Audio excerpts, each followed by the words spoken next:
मुंबई गोवा महामार्गाच्या कामाची पाहणी करण्यासाठी शिवसेना उद्धव बाळासाहेब ठाकरे पक्षाचे युवासेना प्रमुख आदित्य ठाकरे यांनी माणगाव बायपासला भेट दिली। यावेळी मुगवली ग्रामस्थांनी माणगाव बायपास संदर्भातील विविध समस्या आदित्य ठाकरे यांच्यासमोर मांडल्या। महामार्गाच्या कामामुळे स्थानिकांना होणाऱ्या अडचणी, वाहतूक आणि इतर मूलभूत समस्यांकडे ग्रामस्थांनी लक्ष वेधले। ग्रामस्थांच्या समस्या ऐकून घेतल्यानंतर या समस्या मार्गी न लागल्यास आंदोलन करण्याचे आश्वासन आदित्य ठाकरे यांनी दिले।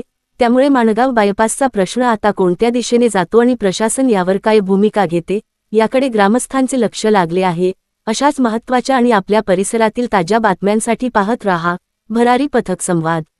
व्हिडिओ आवडला असेल तर व्हिडिओला लाईक करा, आपल्या मित्र परिवारासोबत शेअर करा आणि अशाच विश्वासार्ह बातम्यांसाठी भरारी पथक संवाद चॅनलला सबस्क्राइब करायला विसरू नका।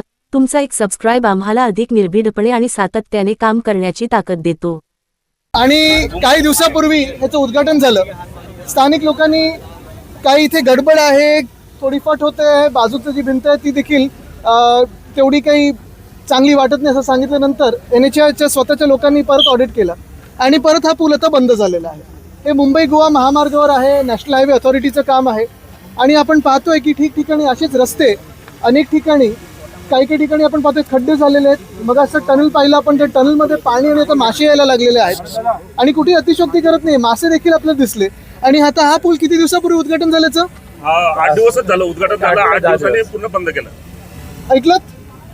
ही हालत आहे मुंबई गोवा महामार्गाची। गेले 10 वर्ष आम्ही ऐकतो की प्रत्येक गणपतीच्या आधी हा आता रस्ता होणार होणार होणार। काही ठराविक मंत्री येतात, पाणी करतात, मग PWD वाले येतात, NHAI वाले येतात, डागडुजी करतात आणि रस्ता हा असाच राहतो। त्याच्या खालचा जर रस्ता पाहिला तर तेवढाच भयानक आहे। आणि ज्या पुलावर आपण आता उभे आहोत तिथे थोडं पलीकडे पालकमंत्री झालेत म्हणून चांगले फटाफट बॅनर लागलेत। बॅनरची क्वालिटी A1, रस्त्याची क्वालिटी स्पेस टेक्नॉलॉजी। या